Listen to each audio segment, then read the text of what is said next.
सरकारी स्कूल और private school उसमें शिक्षा का स्तर बिल्कुल डिफरेंट है। ऐसा ऑनलाइन पढ़ाई जो स्टार्ट हुई है इसका क्या प्रभाव पड़ेगा? शुरू से एक ही फंडा जो अपने आप की बच्चा बड़ा होकर गवर्नमेंट जॉब करेगा। अब उसका इंटरेस्ट नहीं है गवर्नमेंट जॉब की तरफ, ये उनको नहीं पता, लेकिन स्टार्टिंग से उसके ऊपर यही थोप दिया जाता है। तो क्या करना चाहिए ऐसी स्थिति? नमस्कार, मैं हूँ पारस दीक्षित और आप देख रहे हैं द गली मोहल्ला शो।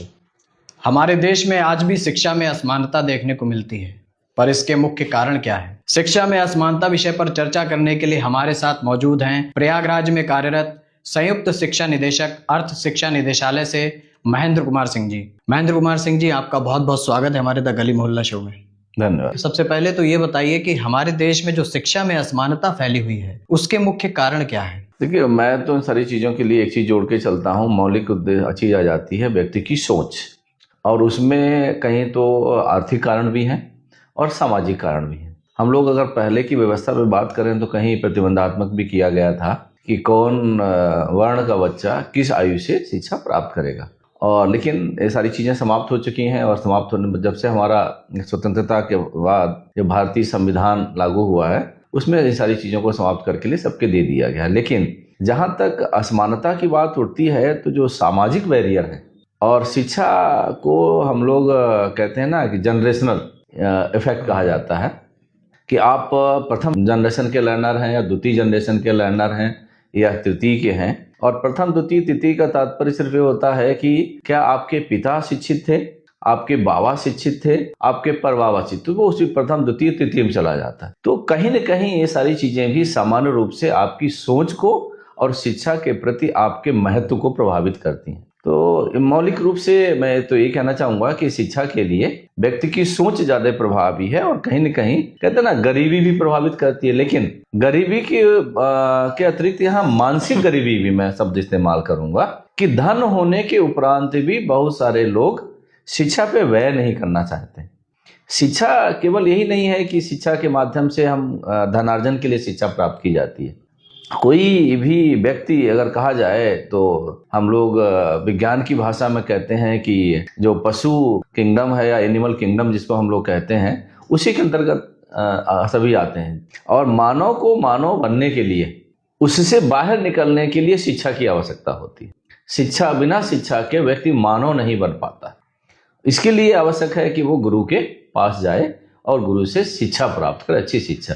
और शिक्षा की परिभाषा तो बहुत व्यापक हो जाती है। केवल आपने एक डिग्री ले ली है तो आप शिक्षित नहीं कहलाएंगे। आपने बीए कर लिया, एमए कर लिया है, जब तक आपकी शिक्षा सकारात्मकता ना हो, उसमें पॉजिटिविटी ना हो, है ना। जैसे आज की डेट में हम लोग देखते भी हैं, अगर हम नेगेटिविटी की बात करें कि शिक्षा प्राप्त करके बहुत सारे शिक्षित लोग जो हैं वो पता चला आतंकवाद की श्रेणी में चले जा रहे हैं। तो कौन सी शिक्षा? शिक्षित वो भी हैं, लेकिन वो शिक्षा कौन सी? वो नकारात्मक शिक्षा है, वहाँ पॉजिटिविटी नहीं है। शिक्षा तो जनमानस के कल्याण के लिए होती है, वो व्यक्ति को मानव बनाती है कि मानव के लिए वो काम करे।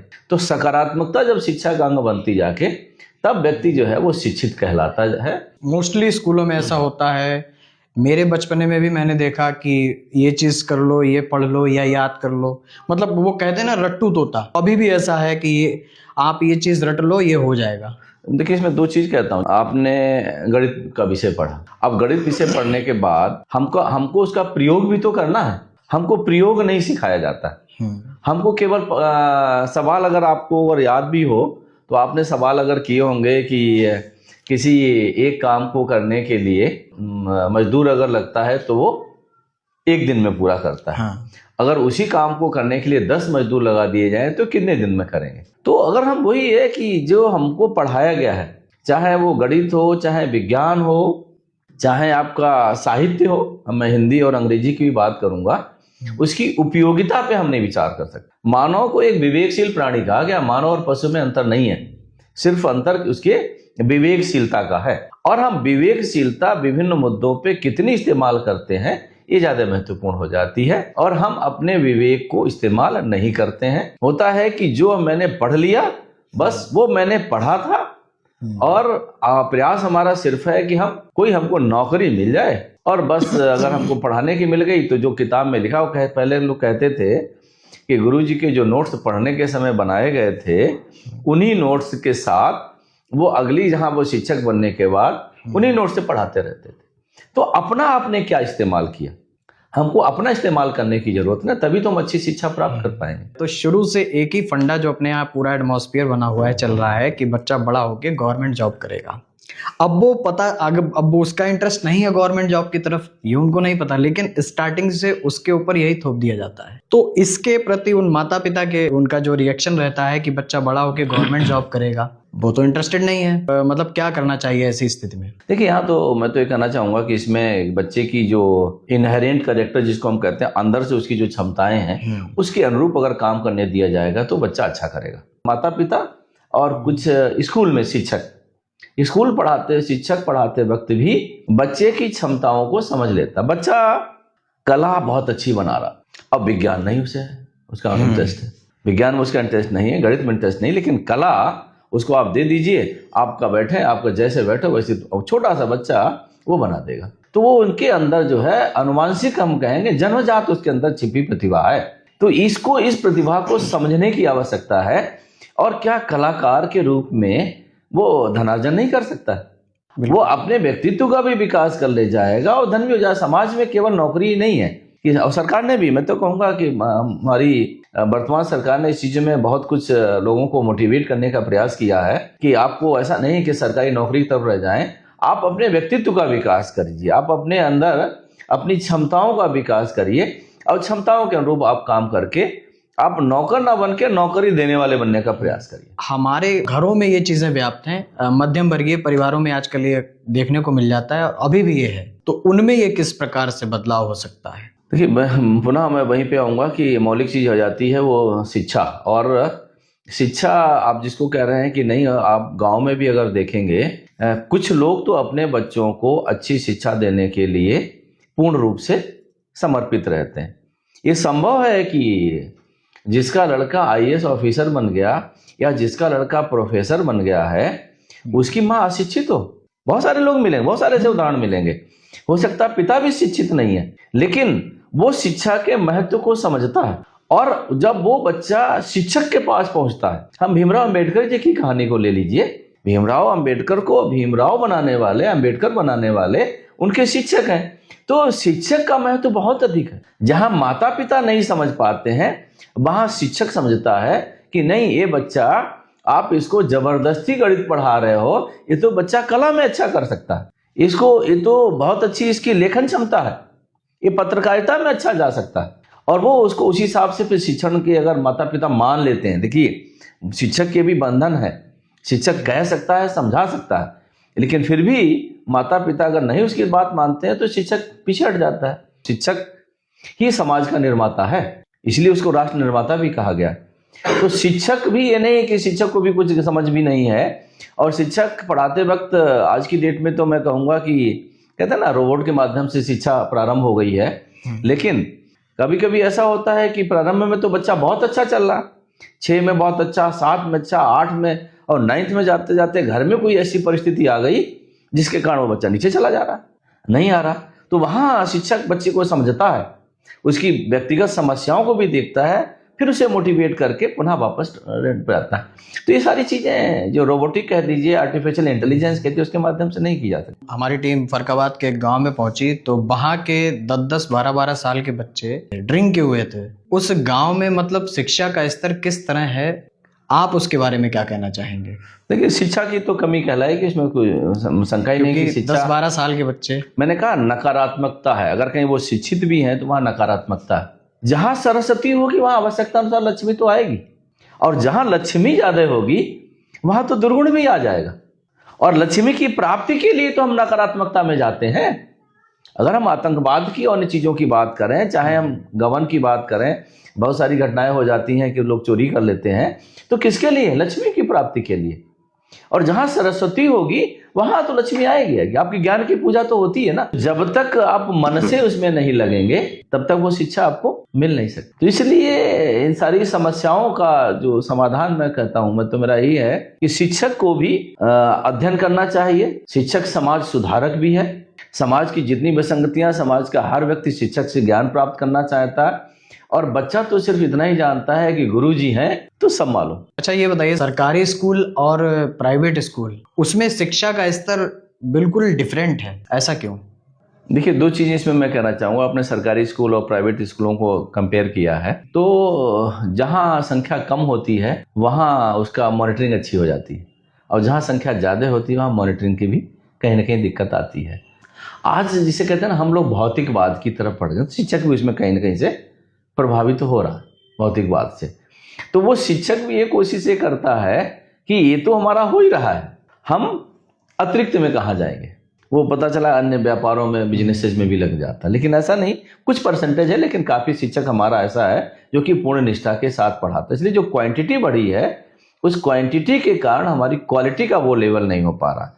और अगर हम पब्लिक स्कूल्स की बात करें तो उनमें भी आज की डेट में अगर क्वांटिटी उनकी चूंकि बढ़ती जा रही, तो वो शिक्षा के स्तर वहाँ भी अप्रभावित होता चला जा रहा है।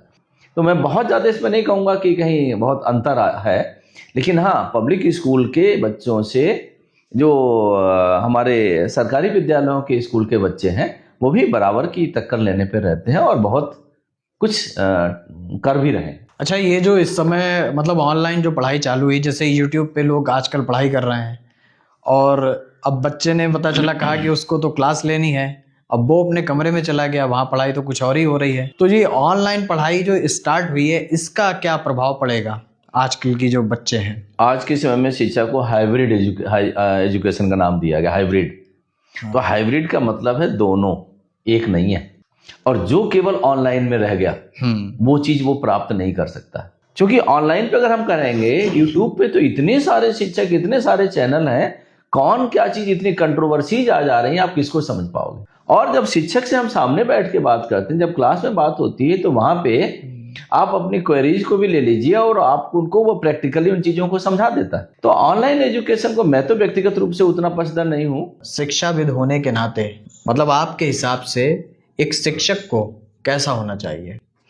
क्योंकि शिक्षक तो बच्चे के लिए माता पिता से ज्यादा महत्वपूर्ण है। यहाँ दोनों चीजें हैं, केवल शिक्षक के बस का नहीं है कि बच्चे की शिक्षा पूर्ण करा सके। बच्चा कितने घंटे स्कूल में रहता है? 4 से 5 घंटे, इससे ज्यादा तो नहीं रहता। 24 घंटे में जहाँ 5 घंटे रहेगा, 19 घंटे कहाँ पे है? वो घर पे है ना। तो दोनों माहौल संभालने पड़ेंगे। मैंने कहा कि अशिक्षित माँ हो सकती है, लेकिन अपने बच्चे की शिक्षा के प्रति वो जागरूक है। हम लोग जाते हैं गांव में, हम लोग देखते हैं, पूछते हैं कि पता चला है कि तुम्हारा बच्चा आज स्कूल नहीं आया है, कहाँ गया? पता नहीं कहाँ गया। जब तुम्हें यही नहीं मालूम कि तुम्हारा बच्चा कहाँ है, तो बच्चा कैसे अच्छी शिक्षा प्राप्त कर पाएगा? तो बच्चे की शिक्षा के लिए अनिवार्यता हो जाती है कि विद्यालय के साथ साथ घर का भी माहौल सुधरे। घर के भी माहौल पे ध्यान देने की जरूरत है। जब घर में कौन माहौल संभालेगा? माता पिता संभालेंगे। ठीक है, वो संभव हो सकता है कि आपको गणित नहीं आती, आपको पढ़ाना नहीं आता, आपको हिंदी भी नहीं आती है, लेकिन इतना तो आपको आता है कि आपका बच्चा बैठ के पढ़े। एजुकेशन को आप ज्योतिष से किस प्रकार से जोड़ते हैं? देखिए, हमारा ज्योतिष को बहुत सारे लोग तो उसको वैज्ञानिक नहीं मानते हैं, कहते हैं कि वो क्या पंडितों का खेल है। मैं तो भाई इससे सहमत नहीं हूँ, है ये तो ज्ञान का क्षेत्र है। एस्ट्रोलॉजी और एस्ट्रोनॉमी 2 वर्ड हो जाते हैं ना जी। और क्या बिना नक्षत्र विज्ञान के आज की डेट में जितने भी आपके जो इलेक्ट्रॉनिक आइटम्स के चल सकते हैं। हम यहाँ बैठे हैं और कॉल कहाँ कर रहे हैं?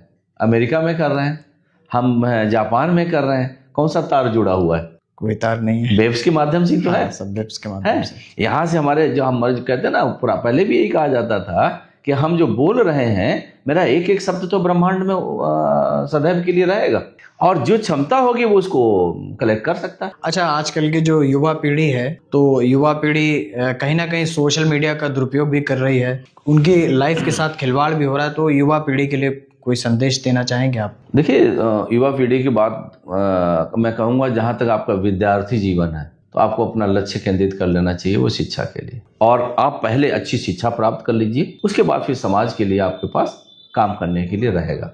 और ये मानवीय स्वभाव है। मैंने कहा कि शिक्षा में या व्यक्ति में नकारात्मकता और सकारात्मकता दोनों होती हैं। जिसके अंदर नकारात्मकता अंदर है वो नेगेटिव चीज़ें डाल के चलता है, और जो सकारात्मक है वो पॉजिटिव लेके चलता है।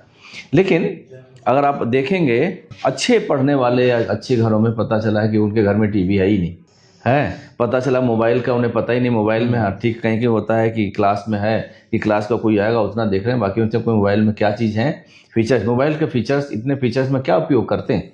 सामान्यता ही तो हम लोग बात करने में इस्तेमाल करते हैं, बाकी कहाँ ज़्यादा इस्तेमाल होता है। मेरा तो व्यक्तिगत मत है कि अपना पूर्ण विकास नहीं कर सकता। पूर्ण विकास के लिए अपने लक्ष्य पे केंद्रीकृत करना पड़ेगा। जब तक अपना लक्ष्य केंद्रीकृत करके और जब तक आपकी सोच नहीं विकसित होगी और जब तक आप अपना स्वप्न नहीं देखोगे हमें क्या बनना है, क्या करना है, तब तक आप सोचोगे ही कहाँ। ये सबसे बड़ी कमी हमारे अभिभावकों की भी है, माता पिता की भी है। बहुत जगह सर ऐसा भी होता है कि अब माता पिता कह सकते हैं कि उनको जानकारी नहीं है क्योंकि वो शिक्षित नहीं है उतना, इसलिए तब भी सारी चीज़ों की दिक्कतें होती हैं। शिक्षा, मैंने बार बार मैं कह रहा हूँ, शिक्षा की बहुत जरूरी आवश्यकता नहीं, समझ की आवश्यकता। माता पिता अशिक्षित हो सकते हैं लेकिन समझदार हो सकते हैं। हाँ, नहीं बिल्कुल। अगर समझदार है तो उनका बच्चा निकल जाएगा। बहुत सारे शिक्षित माता पिता जिनको मैं कहूंगा कि BA MA करके वो शिक्षक भी बन गए हैं, वो भी अपनी समझ को अगर विकसित नहीं कर रहे, अपने बच्चे पे ध्यान नहीं दे रहे हैं, तो उनके बच्चे भी रह जाते हैं। फिर अपने आप को अपडेट भी तो रखना पड़ेगा। सर, आपने कोई ऐसा प्रयास जो अपने क्षेत्र में किया हो और उसका बच्चों पर अधिक प्रभाव पड़ा हो? देखिए, इसमें हमने किया है अपने क्षेत्र में, विद्यालय से जो जुड़ा हुआ हूँ, उसमें बच्चों पे हमने पढ़ने पे ज़्यादा फोकस कराया है कि जिससे इसको हम लोग मिशन भी लेके चले हैं कि मिशन पढ़ना है रोज। दिक्कत ये रहती है कि बच्चे स्कूल में तो पढ़ते हैं, घर पे नहीं पढ़ते। जाने के बाद किताब फेंकी और खेलने निकल गए या खेत पे निकल गए, कहीं निकल गए। उसके लिए हम लोगों ने घर तक ट्रैक करने का प्रयास किया, अभिभावकों से भी मिलने का प्रयास किया। मैं आपको एक उदाहरण के रूप में बताऊंगा कि मुझे वाकई बड़ा आश्चर्यजनक महसूस हुआ। शिक्षक की ताकत कितनी होती है कि लड़की भी अपने बाबा दादी मम्मी से लड़ने और मार पिटाई करने और गाली देने को तैयार, और हम लोग पहुंच गए। आप पहुंच गए, बताओ हाँ कोई दिक्कत है, पढ़ती है नहीं पढ़ती, एक ही सवाल रहता है कि ये बच्चे पढ़ती है आपकी या नहीं पढ़ती है, वो पूछ रहे। तो वहाँ शिकायतों की, अभिभावकों की शिकायतों का, ये ऐसा करती वैसा करती, गाली देती है। हम लोगों ने उसको केवल समझाया कि नहीं बेटा, दोबारा हम आएंगे तो हमें ये शिकायत मिलनी नहीं चाहिए और मुझे ये मिलना चाहिए कि हाँ तुम पढ़ती हो। और वास्तव में जो माता पिता को तो गाली गलौज कर सकती थी, लेकिन उसी बच्ची ने अपने आप को सुधारते हुए उनका भी सम्मान प्रारंभ किया और पढ़ना भी प्रारंभ किया, और बच्चे ने काफ़ी सुधार किया। हमने ये डिसाइड किया कि आपकी स्कूल में अगर छुट्टी 3 बजे हो जा रही है तो आप 4 बजे तक आप रेस्ट लें, खाएं पिए आराम करें, 4 से आप 6 पढ़ें, फिर 6 से 7 फिर आप बाहर खेलें, और 7 बजे के बाद फिर कम से कम 10 बजे तक आप पढ़ेंगे, और 10 बजे के बाद आप सो जाइए। सवेरे 4 से 5 बजे जब आप उठते हैं तो फिर आप विद्यालय, अगर आपको 7 बजे 8 बजे आना है तो उससे पहले 1-1.5 घंटे आप उसको पढ़ेंगे। तो ये चीज़ों का वाकई में मैंने आपको कहा ना कि जब तक वातावरण नहीं सुधरेगा, वातावरण केवल विद्यालय से नहीं होगा, वातावरण हमें घर का भी सुधारना होगा, और जब घर का वातावरण सुधर जाता है तो बच्चे आपकी कल्पनाओं के परे जाके इस बच्चों में सुधार होता है। और मैंने इसको प्रत्यक्ष रूप से अनुभव किया, और मैं आपको दिखा भी सकता हूँ, मिलवा भी सकता हूँ उन बच्चों से जो कि बच्चे वाकई में हिंदी नहीं पढ़ना चाहते थे, वो सारी चीज़ें स्वयं कर ले। और जिसका गार्जियन, चाहे पब्लिक हो चाहे हमारे परिषदीय विद्यालय हो, जहाँ गार्जियन सचेत नहीं है, समझदार नहीं है, वहीं बच्चे रह जाते। नहीं, बच्चे तो निकल जाएंगे। बच्चों में ऊर्जा है, असीम ऊर्जा। अब उस ऊर्जा को हमें इस्तेमाल करना है। धन्यवाद। चलिए, बहुत बहुत धन्यवाद आपका। आपका भी बहुत बहुत